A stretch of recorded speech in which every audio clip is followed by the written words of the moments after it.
Before this video begins, I'd just like to give a thank you to our most recent patrons, donators and Twitch subscribers. These being Dante Demonic, Tribal Typhoon, Skyhawkings, Negus, Miss Future Teach and Travis Games. Thank you, all of you. Greetings and welcome to Shadowstar. Please, members of the Federation and her allies, get comfortable, pull up your personal favourite drinks. I have my Earl Grey here. And allow me to introduce you to the Deimos Pilot Destroyer. Now, whether this means she's a destroyer of pilot class ships or just a very nimble destroyer class ship, well, we all know what happened. Do not worry, she will not be firing on Earth. We are in full control. And in this stats review video, I will be breaking down her stats fundamentally and what this means for her capabilities, as well as giving a small demonstration for my maximum potential of what she can do. Bearing in mind, I am by no means a great player. I am mid-range. I get about the mid that you'd expect out of any ship. Now, let me begin by giving a quick breakdown on her customizations. A very flat and sleek ship, isn't she? You get the Synth Type 1 on this ship for her natural hull types, but you also have access to the Defiant, which I must say looks pretty damn nice, the Galaxy, the Intrepid, which is a bit more angry looking if you want to give her an eviler feel, just by the glows are turned red, the Sovereign refit, which is quite nice too, and then your original types all the way down. I've just noticed type 0 actually takes the glows away nicely, all the way down to a pleasant type 8B. I must say, type 7 looks pretty damn good. I like the bit of purple. I'm sorry I'm allowed it. For some reason this ship is also laid there as the Synth attack ship. So I get why it's currently templated as that, considering what they'll be used as in a TFO. But this ship was not actually an attack ship. In fact, the whole ship itself, I know what we see it doing before anyone bites at me. But bearing in mind this ship was being used for recolonization and assisting with the, basically, protection and salvation of the Romulans. This may have been a guard ship, but at the very most, that's what it would have been. Calling it an attack ship? No. Escort.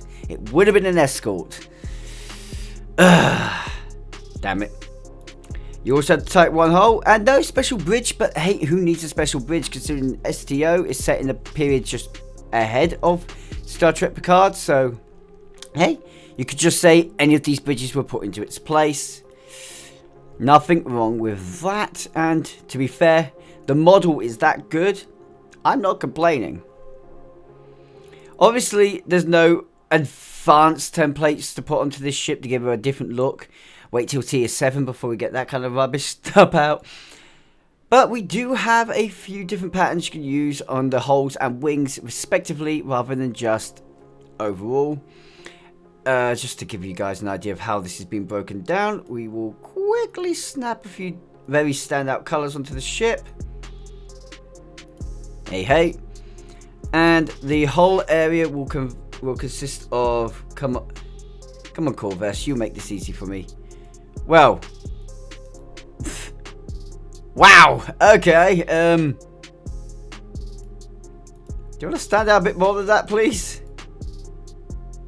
Okay, the hull is very, very, very, very small. Almost unnoticeable in there. Versus the wings, which is going to be quite drastic. Practically everything. Okay, I would have hoped the hull would have taken up that main central section and the forward bit that could have been considered the saucer, and the wings would have just been the back, but okay, that's cool. Guess the whole thing is a wing. It's not like any of you are actually here for that anyway, is it? I mean, who cares about that massive penance? Come on, we know what we want to look at. the fundamental importance, the Starship's true potential. Oh, I love it so much. So we are looking at a tier 6 destroyer type ship as it is listed. It is actually listed as a destroyer with a hull modifier of 1.15, this leading to it having a maximum hull at level 65 of 51,750. Pretty good for a pilot vessel, which also usually has a very, very low hull anyway. Not so bad. It also comes with the weakened strain of its shield modifier being a soft 0.95. I know a lot of people were complaining in the TFO that the Synth attack ship was very spongy, very weak, and quite easy to take out. I think we're seeing why now.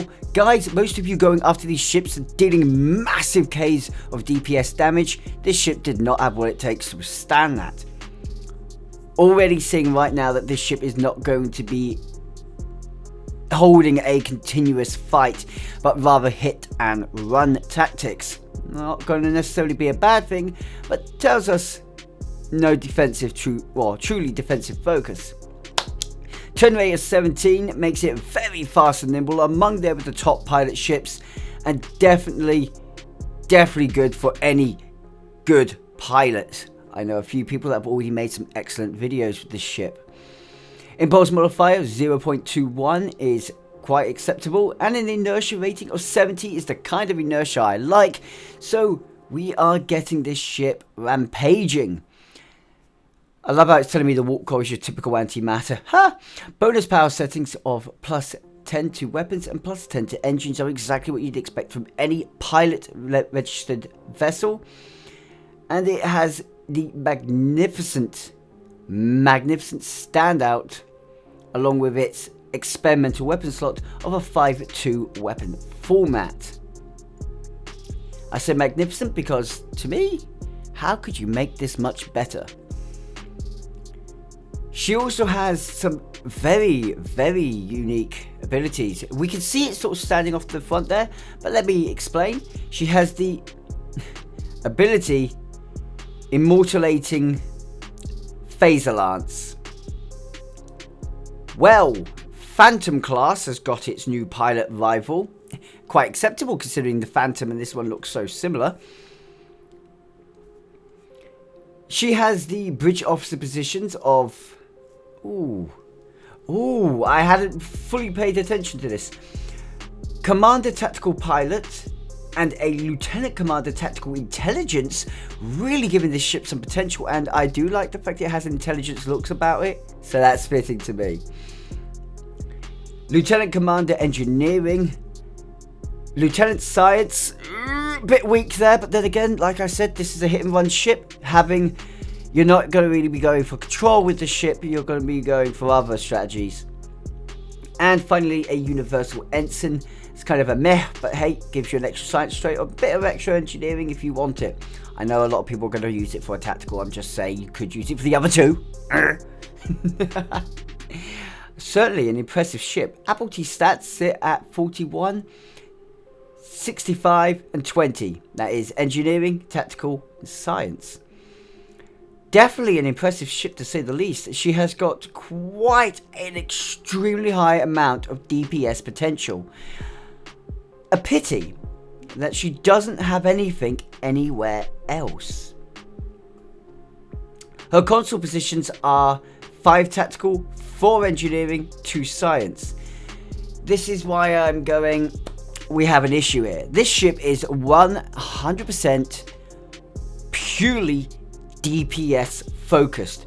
You could use a hybrid DPS build with this ship if you wanted to, but I honestly can't see her being amazing in the other stances.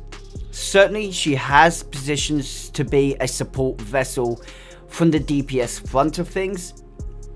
You can have one of these ships as your standard direct DPS king, and you could have a support variant of this ship flying alongside it, as it would be able to keep up and also assist with the original ship to stay in the battle longer. This would mean that the original DPS vessel can deal higher levels of damage for engage for longer.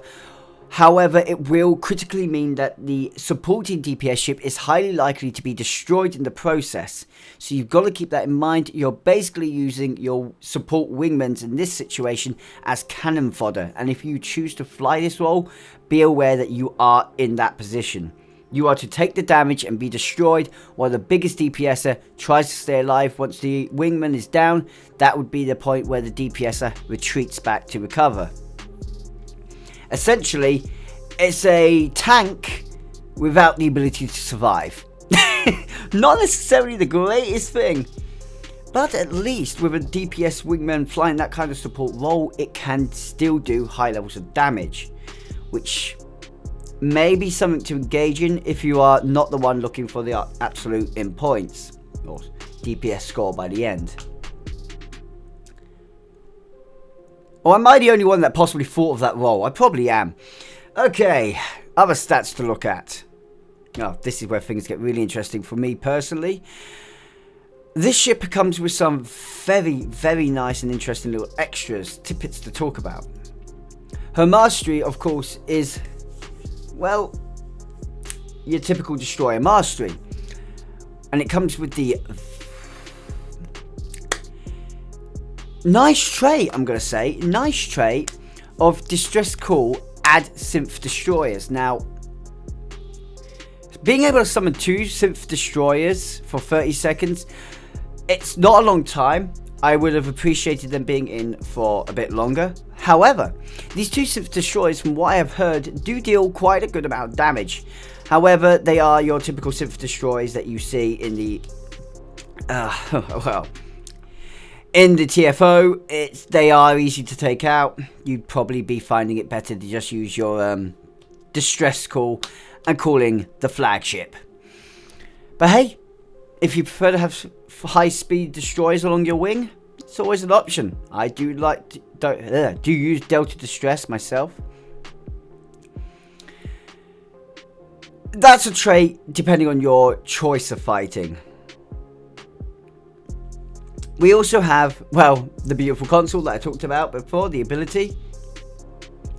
Okay, I've just had to stop myself here, guys. I do apologise. I'm just about to talk about the Immortalating Phaser Lance, which is absolutely beautiful. And the fact that you can actually boost its phaser damage. And then I realised I'm boosting its phaser damage. I am very sorry for the sudden break off there. Let's actually talk about what the ship can do now. The Immortalating Phaser Lance, which is very impressive and outstanding in comparison to some other lances you can get, gives you a plus 15.8 phaser damage boost and a plus 43.8 Starship shield penetration. Bloody good. But then again, would have been nicer if that was whole, considering how quickly it is to take out some shields. Unless you're fighting a shield tank, in which case this is beautiful. Then we have the mere factor that within a 90-degree arc, it fires a heavy phaser. This heavy phaser, much like the heavy phaser lance of the Phantom, deals 13,521.7 phaser damage. Maximum of 6 charges. And charges will refill every 20 seconds. So, this is actually one of those more advanced weapons where, unlike the initial phaser lance you got with the Phantom class, which is pretty good, it fires and recharges, and I believe it fires twice if I recall right. This one fires 6 times at its maximum with a 20-second recharge rate on it. This deals quite a significant amount of damage. It does deal higher damage than the Phantom's phaser lance and can be boosted just as well as that one. So, if you get the chance to get this ship just for the lance alone, and you do like using the Phantom's phaser lance and the Phantom, you might end up swapping that out next time you use your Phantom. Just saying. Damn. This ship also comes with a brilliant experimental weapon as well, the Experimental Kinetic Feedback Matrix. This is so good because, one, it deals significantly high kinetic damage of 1587.8, and, well, repeated hits to the same target will boost energy weapon haste for 10 seconds. This granting a 10% haste is a great thing because this, although it's not a huge one, the energy weapon firing haste always gives you higher DPS, and it's always a nice thing to aim for. Stack it on with other things, as it will stack, and you can get yourself firing at some insane minigun-like rates. My personal favourite I've seen so far literally did make it look like you were firing at light speed. They were firing the same phases as I currently have equipped, ironically. So, what can this ship do beyond that? Well, since I've got one on me, let's see what this can really back out to do. Once upgraded, this weapon will now deal 2,585 kinetic damage, and it can be re-engineered. Do not worry. That was one of the things I tested sooner. Yoink! So you can get some severe damage out of this weapon, and I'm going to be honest, it may have just taken the place of my personal favourite experimental weapon. Those that fly escorts or any ship with an experimental weapon slot, this again may be a good ship for you. But I'm sure you guys don't want me just to explain what this ship can do. You'd rather see it in action. I'm going to get her completed and build, and we will get her in action for you. I'll see you in just a moment. Okay, so I nearly made an error there. That was fun. Look at my engine power. Don't need that engine power, do we? Oh look, still nearly at neutral. Let's go have some fun. Equal power equals equal responsibility. I'm sorry, but we are going to wipe these guys out. This is going to be too easy. I'm not even going to try.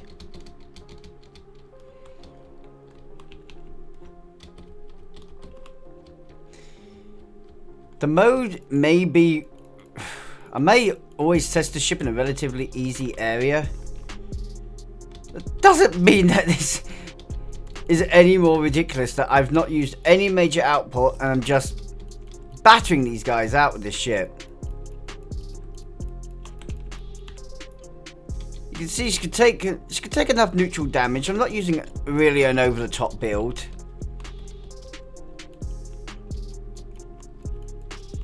I'm going to be a bit mean in a moment. Whoopee! Hit them with the torpedo! Because I haven't even used the torpedo yet. Damn. Okay, that was too easy. So, Galor class. Now, Galor I'm going to use as a demonstration of the full firepower of this fully operational, starship. No, God, I get confused between the two stars, don't I? But no, seriously, this is going to give a demonstration of its full power. Full power at my level of building, should I say. You guys can see basically what I've gone with. I've gone with my support DPS build. So this is what a support DPS vessel alongside a League flagship would be capable of. So this is going to be fun. Get that popped off, because I'm going to need you out there. Jesus crimps. Bye! Did sit there taking a bit too much damage for too long there, though. Boom!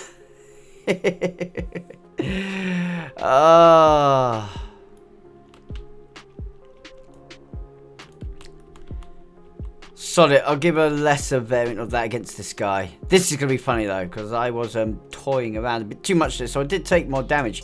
Normally, I'd have been focusing my shields forwards as well to prevent the extra damage I did take sitting still.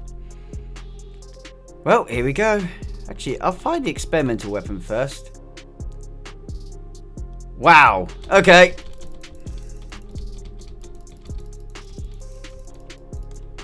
Hi there. Not like you were actually needed. Oh yeah, so phaser damage did quite a substantial amount of damage there. Wow.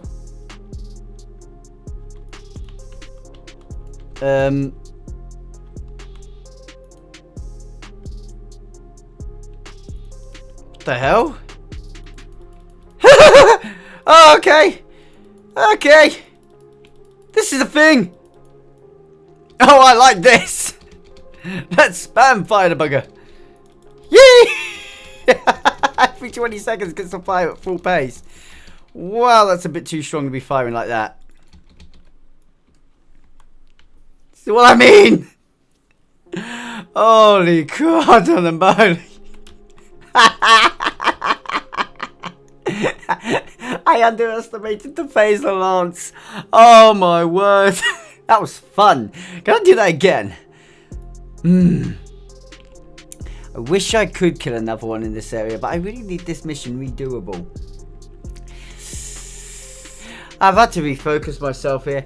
You know, I'll be honest, I don't normally enjoy the DPS focused starships, with exception of battle cruisers, because they're at least at the cruiser level for me. I'm not an escort person, I'm not a pilot person.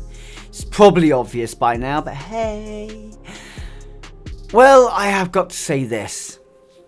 This is one of those ships where I'm just like, I can get behind you, I kinda like you.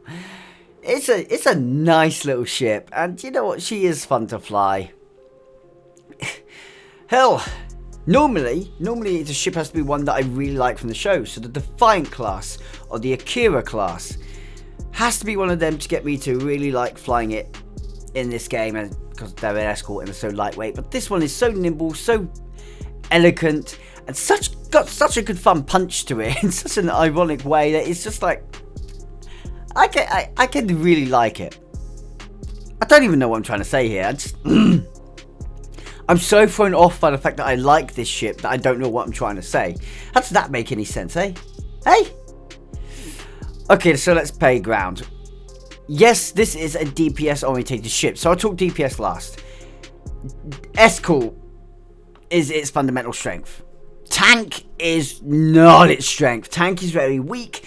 Tank, I'm sorry people, as much as she has 4 console slots for engineering, I'm sorry, she does not build the ground enough back. With her vulnerability in hull and shield, she has got some layer for defense, but considering the way you really want to focus this ship, I'm only going to give her a 5 out of 10 for tank. It's still higher than I thought I'd be giving her, but this is simply because there is potential for you to give her some endurance to it. You could build a hybrid DPS tank with her. This fundamentally being the fact that, hey, tanks kind of need a level of DPS anyway, or threat generation. Support. This is her weakest spot. There's no real excuse for hybridization here beyond support DPS, and flying support DPS, as you saw when I showed her full potential as that support DPS ship, she took a huge amount of damage very quickly and didn't really come out of that fight all that well in positioning, meaning she wouldn't be as useful to the main escort afterwards. So her support role, even in that role, isn't that great. As a result, she herself is getting, well, I'll give her some credit because she did that with only 2 science consoles and a lieutenant science position. I'll give her 5 out of 10 there. But that's a very nice 5 out of 10. Probably should be 4 out of 10. However, DPS is the insane element to the ship. She has excessive potential. And I can see some great DPS builders really coming up with some amazing builds for this ship. Taking her hit and run into account and the fact that she doesn't have any endurance, meaning that she cannot stay in the fight for very long. This is a weak spot, and perhaps she does make up for it quite expertly with an amazing level of DPS, damage output, and agility. For this, I'll give her 9 out of 10. And the only reason she's not scoring higher is the fact that she is very soft when it comes to taking damage. But then most pilot ships are. She gains an extra 0.5, however, for having such an exceptional experimental weapon. So, 9.5 out of 10, I'll give her that in the end. Her overall score from me, keeping in mind that she is a pilot DPS masterpiece, well, a pilot destroyer, I am going to give her a final score of 8.5 out of 10. This is because she is expert at her focused priority, but she loses ground scoring because there is no flexibility really in her use, and of course this means she opens herself up to a very small audience. Correction, a gigantic audience, because most of STO's player base are DPS. So I guess I can give her a higher score on that basis. I do highly recommend her. I don't highly recommend her for the prices she's selling for in the exchange. If you can get a good price on her, I want to say about 100 mil off of what I have been seeing her going at, then that is an excellent deal for you. At her current rate, I would hope that you're buying her because you have the desire to physically use her, and you're not only getting her for her trait, console, experimental weapon. Yes, her console and experimental weapon are great to have on other ships, and her trait may be useful to some people, but this is one of those ships where her cost is so high, you want to use her herself. With this being said, highly recommended to DPS players, and if you're looking to get into the DPS field, I'm afraid I'll have to advise that you go to somewhere else first before you try out this ship. This is not a good entry level DPS vessel, but she is a masterclass for people who know how to use DPS ships.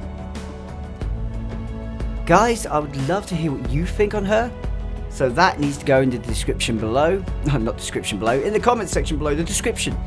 In the description below is links to how you can support this channel if you wish, as well as my Discord.